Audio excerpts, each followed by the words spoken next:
Olá, pessoal. Em nosso último encontro, nós trabalhamos a classificação móveis e imóveis. Dissemos que os imóveis distribuem-se em três categorias principais. Temos os imóveis por natureza, exemplo, o solo. Os imóveis por acessão natural, tudo aquilo que se incorpora naturalmente ao solo. E, por fim, os imóveis por acessão artificial, que correspondem a tudo aquilo que se incorpora artificialmente ao solo. E para além dessas três categorias, a lei também conhece os imóveis por definição legal, que correspondem, na verdade, a bens incorpóreos que recebem o tratamento imobiliário para os efeitos da lei. É o que se passa com os direitos reais sobre imóveis e suas ações, bem como com o direito à sucessão aberta. Feita essa análise, nós passamos a estudar os bens móveis. E foi dito aqui que os bens móveis são aqueles suscetíveis de movimento próprio ou de remoção por força alheia, sem alteração da substância ou da destinação econômico-social. Quando o bem tem movimento próprio, nós chamamos de semovente, caso dos animais. E além dos semoventes, nós temos também os bens susceptíveis de deslocamento, de remoção por força alheia, como, por exemplo, relógio, bolsa, joia, etc. Inclusive, quase todos os bens ingressam nessa categoria. E finalizamos com a observação de que a lei também conhece certos bens incorpóreos que, para os efeitos legais, reputam-se móveis. São os móveis por definição legal, que correspondem às energias de valor econômico, aos direitos reais sobre coisas móveis e suas ações, e aos direitos pessoais de caráter patrimonial e respectivas ações. Então, nesses três casos aqui, nós estamos considerando coisas móveis, certos tipos de relações, de direitos, de bens incorpóreos que vão, consequentemente, receber o tratamento mobiliário. E para finalizar essa diferença, móveis e imóveis, temos aqui o artigo 84 do Código Civil. Observem. De acordo com o artigo, os materiais destinados a alguma construção, enquanto não forem empregados, conservam sua qualidade de móveis. Readquirem essa qualidade os provenientes da demolição de algum prédio. Atenção aqui. O artigo está se referindo aos materiais de construção. Ora, quando o material está no canteiro de obra, no armazém, em suma, antes da construção ser iniciada, esses materiais consideram-se coisas móveis. Enquanto não forem empregados na obra, os materiais representarão coisas móveis. Entretanto, com a incorporação, quando se coloca o tijolo na parede, cimentado, o que um dia foi coisa móvel, com a incorporação torna-se imóvel. É muito lógico isso aí. O tijolo incorporado na parede, ele representará, doravante, de agora em diante, um bem imóvel. Agora vamos imaginar que a edificação inteira venha a ser demolida e que aqueles materiais transformem-se em metralha, em lixo, em entulho, qualquer coisa desse tipo. No momento em que a obra é demolida, aqueles materiais que estavam incorporados, eles voltam a ser coisas móveis. Eles já passam a se tornar susceptíveis de remoção por força alheia.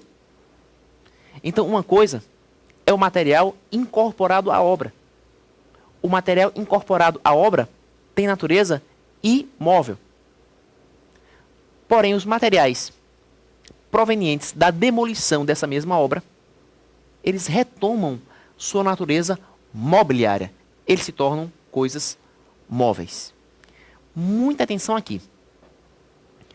Na aula passada, eu me referi aos materiais separados de um prédio, separados da construção, para nelas se reempregarem. É até interessante referir ao artigo. Acompanhe aqui comigo.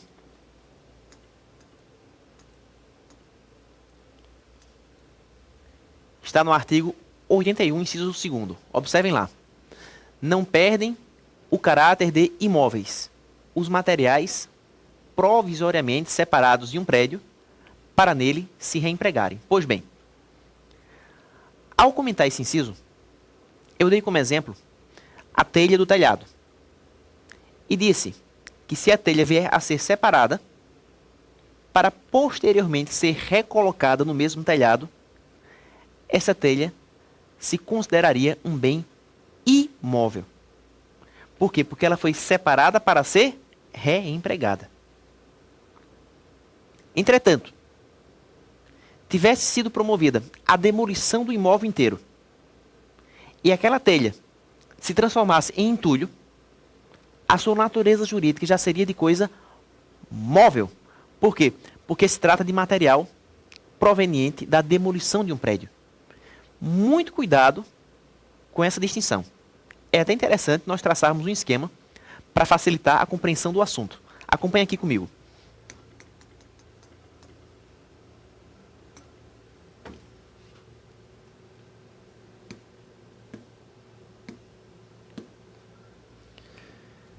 Então, de um lado, vamos colocar aqui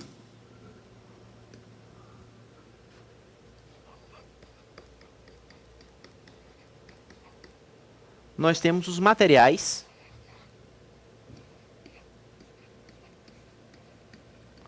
separados de um prédio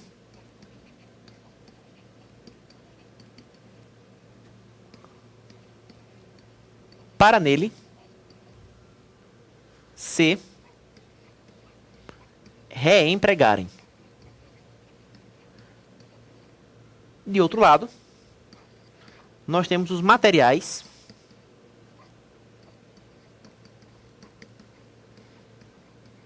provenientes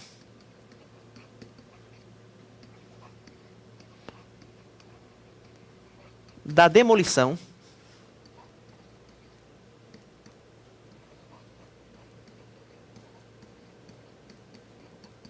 de um prédio. Pois bem, no primeiro caso, materiais separados de um prédio, para nele se reempregarem, a qualificação vai ser de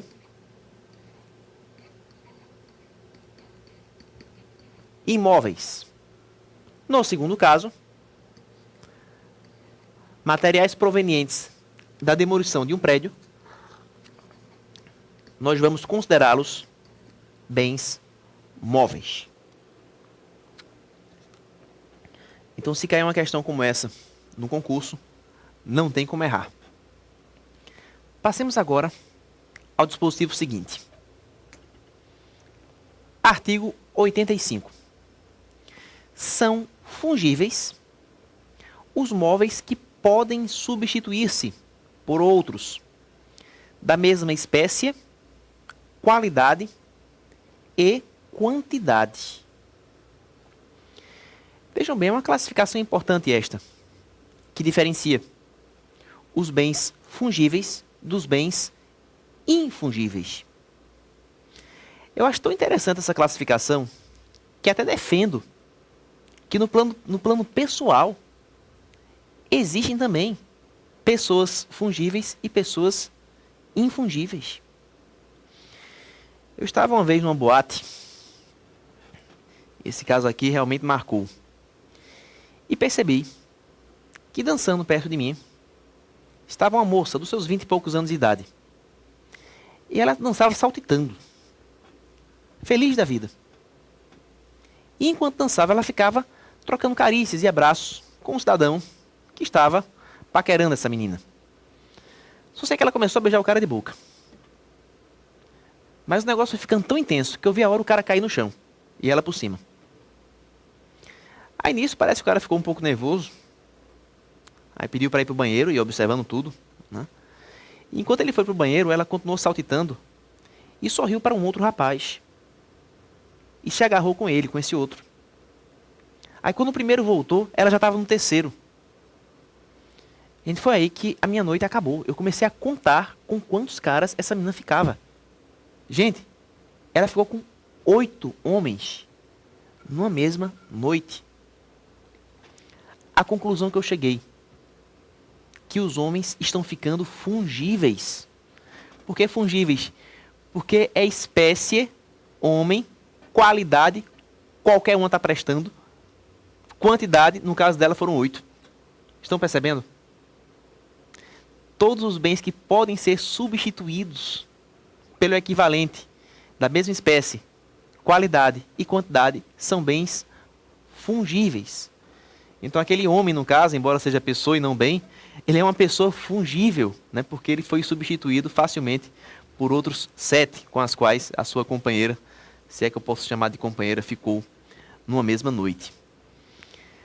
Agora, quando se coloca, por exemplo, curso de Direito Civil, com o professor Mário Godoy, e o aluno se vincula ao site para ter acesso a essas aulas, ministradas por mim.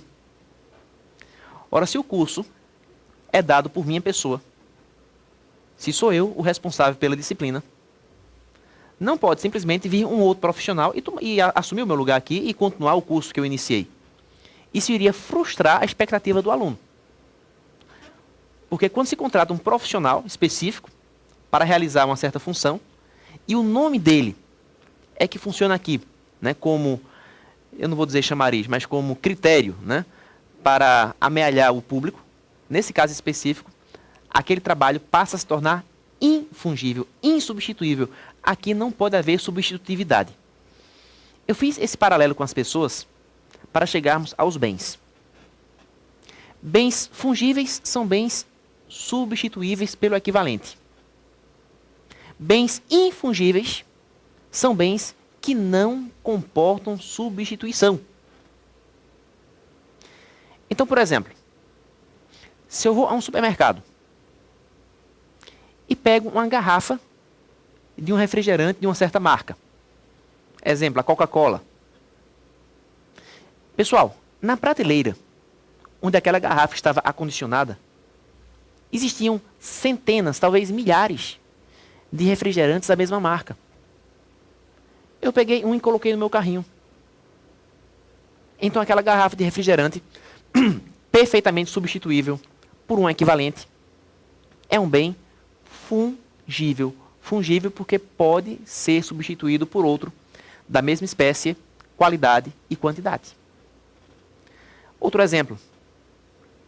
Uma cédula de R$10. Uma cédula de R$10 é perfeitamente substituível por uma outra cédula equivalente.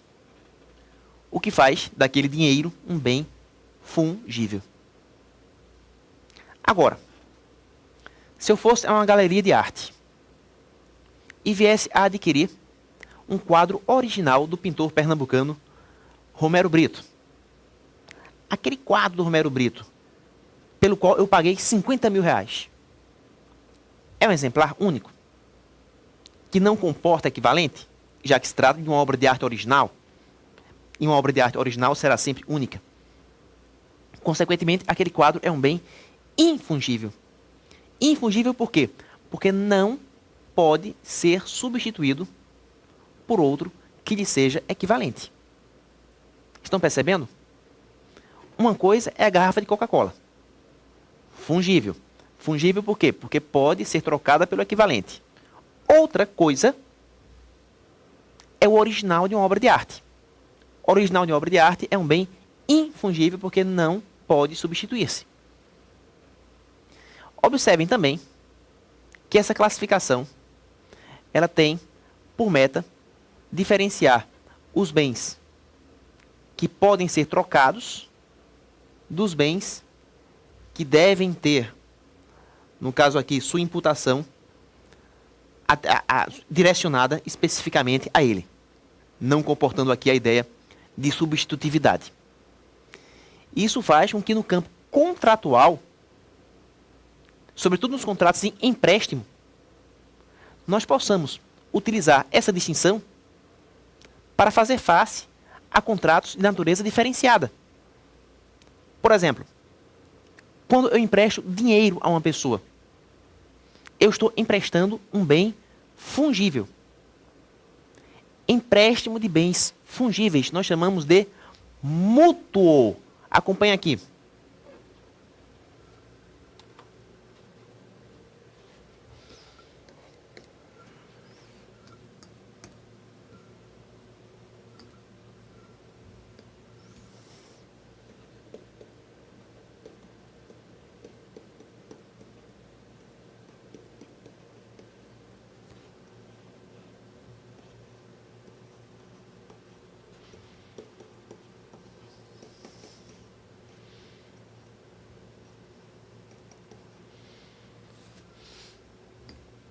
Então, mútuo seria assim o contrato referente ao empréstimo de bens fungíveis.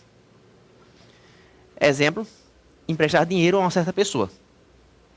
A ideia é que essa pessoa utilize o dinheiro e depois reembolse o seu equivalente. A pessoa que pediu o dinheiro emprestado, ela não vai reembolsar as mesmas cédulas que recebeu, não. Ela vai utilizar a quantia recebida. Posteriormente, quando chegar a hora de pagar o empréstimo, a pessoa pagará entregando o equivalente em dinheiro. Portanto, realizou-se aqui um contrato de mútuo, um contrato que envolve bens fungíveis. Já o empréstimo de bens infungíveis, nós chamamos de comodato. Acompanhe aqui.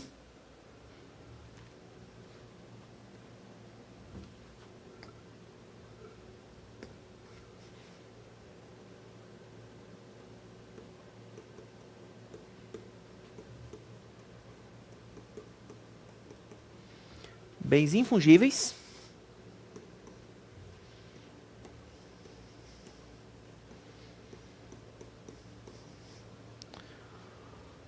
Comodato. Exemplo. Eu tenho o original de uma obra de arte. E empresto esse original para um certo museu. Obviamente que o museu vai expor a minha obra junto a outras. Mas ele não vai, em nenhum momento, se apropriar daquele quadro e me devolver um equivalente. Mesmo porque não existe equivalente a ele. A obra é original.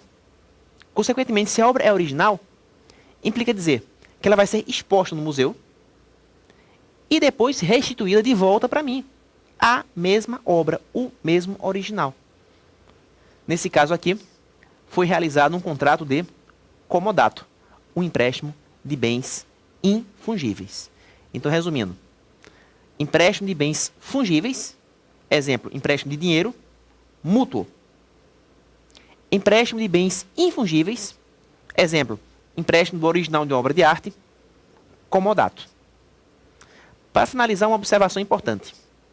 Para que o bem se enquadre como fungível, para que ele possa ser substituído por outro equivalente, ele necessariamente deve corresponder a um bem móvel. Só os bens móveis é que podem ser fungíveis. Está no artigo 85. Observem bem. São fungíveis, olá, os móveis, que podem substituir-se por outros da mesma espécie, qualidade e quantidade. Então, se na hora da prova vocês virem a expressão imóvel fungível, marquem falso. Não existe imóvel fungível. Para ser fungível, o bem necessariamente tem que ser móvel. E com isso encerramos essa segunda classificação, fungíveis e infungíveis. Vamos agora trabalhar a próxima classificação. Acompanhem comigo. Artigo 86. São consumíveis os bens móveis cujo uso importa destruição imediata da própria substância, sendo também considerados tais os destinados à alienação. Atenção aqui. Quando se fala em bens consumíveis, abrem-se aqui essas duas subdivisões. São consumíveis, primeiramente, os bens móveis, cujo uso importa destruição imediata da própria substância. Bens móveis, que ao serem utilizados, vão importar destruição imediata da substância, ou seja, que vão se exaurir, ou para utilizar a própria expressão, que vão se consumir ao serem utilizados. Quem me dá um exemplo? Muito fácil. Alimentos. Gêneros alimentícios são essencialmente bens consumíveis. Por quê? Porque o alimento se destrói com o seu uso. Ele deixa de existir. Um outro exemplo. Perfume. A pessoa compra um frasco de perfume, utiliza o líquido, com o tempo, o perfume desaparece. O que faria daquele bem um bem consumível. Outro exemplo. Gasolina. Então, se eu abasteço o meu carro com combustível, com a utilização do veículo, aquele combustível um dia vai se extinguir. Consequentemente, também aqui nós teremos um bem consumível. Então, muito simples essa classificação. São bens cujo uso implica destruição imediata da própria substância. Entretanto, para além desses bens que se destroem com o uso, o Código Civil também considera consumíveis os bens destinados à alienação.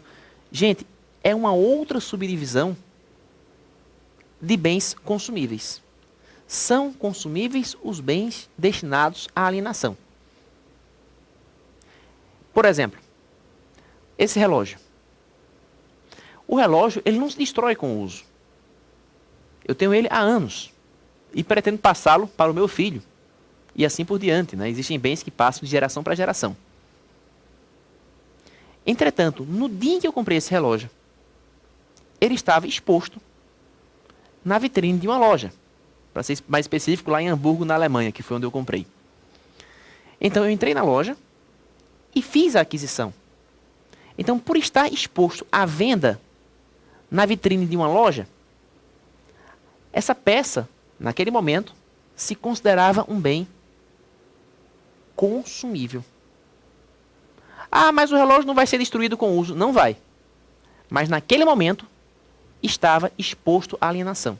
Naquele momento, era um bem consumível. Logo, nós temos duas classes de bens consumíveis. São consumíveis, 1. Os bens cujo uso importa destruição imediata da substância. Exemplo, gêneros alimentícios. 2. São também consumíveis os bens destinados à alienação. Exemplo, o relógio na vitrine de uma loja. Interessante observar que para que um bem se enquadre como consumível, necessariamente ele deve ser móvel. Somente os bens móveis é que poderão ser enquadrados enquanto consumíveis. Observe mais uma vez o artigo 86. Está lá, são consumíveis os bens móveis, cujo uso importa destruição imediata da própria substância, sendo também considerados tais os destinados à alienação. E antes que alguém me pergunte, mas Mário, e bens inconsumíveis, quais seriam? Eu já respondo. Bens inconsumíveis são aqueles que não são consumíveis. Todos aqueles bens que não se enquadrarem como consumíveis serão inconsumíveis. Não é fácil?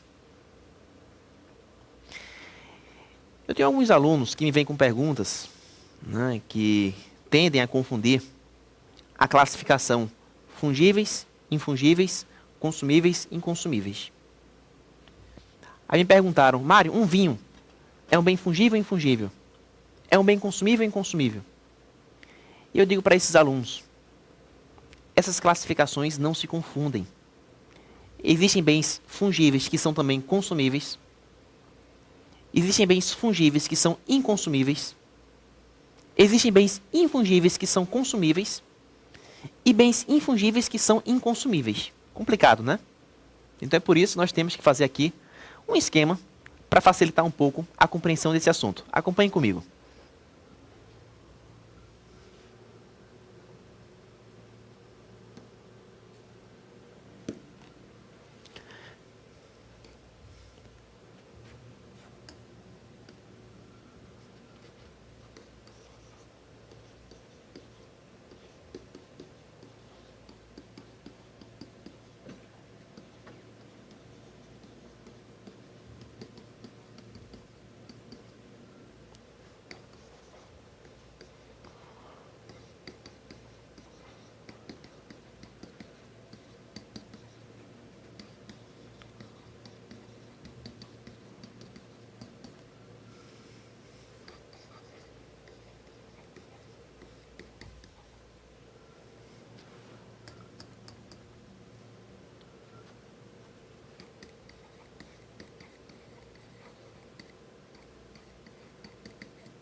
A esse respeito,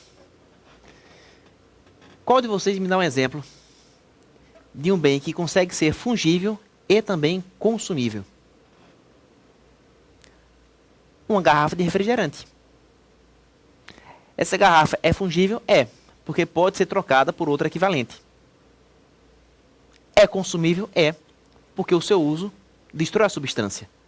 Então, o refrigerante seria um bem fungível e também consumível. Lá no exemplo,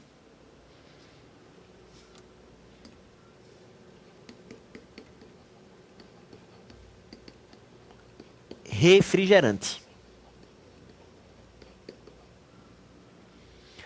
Agora eu quero um exemplo de um bem que seja fungível, porém inconsumível. Ou seja, de um bem que pode ser trocado por outro, mas que não se destrói com a sua utilização. Esse relógio daqui. Esse relógio é fungível? É. Porque ele pertence a uma marca que fabrica relógios equivalentes.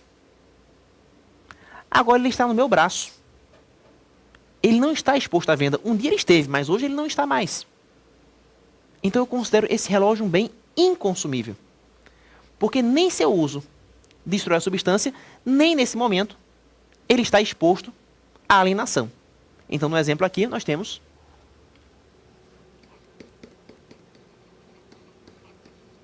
o relógio pertencente a uma pessoa. É um bem fungível, porém inconsumível. Agora eu quero um exemplo de um bem infungível que seja consumível. Aí tá difícil, né? Infungível porque não se destrói com o uso. Minto. Infungível porque não pode ser substituído pelo equivalente. Consumível porque eventualmente o seu uso pode destruir. Quem me dá um exemplo? Uma garrafa de vinho raro, de um vinho que não é mais fabricado. Ora, se o vinho não é mais fabricado, ele é infungível. Mas no dia que ele for ingerido, ele vai ser destruído pelo uso. A sua ingestão destrói a substância. Então nós podemos apontar um vinho raro como um bem infungível, porém consumível. Lá no esquema,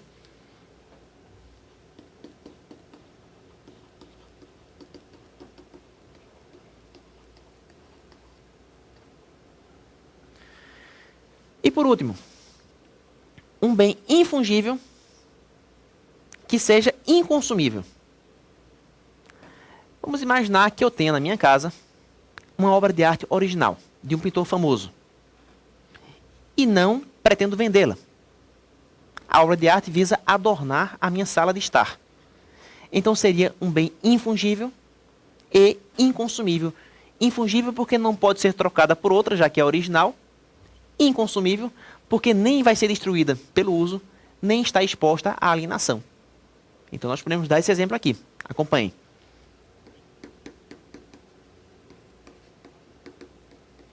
Uma obra de arte pertencente a uma pessoa.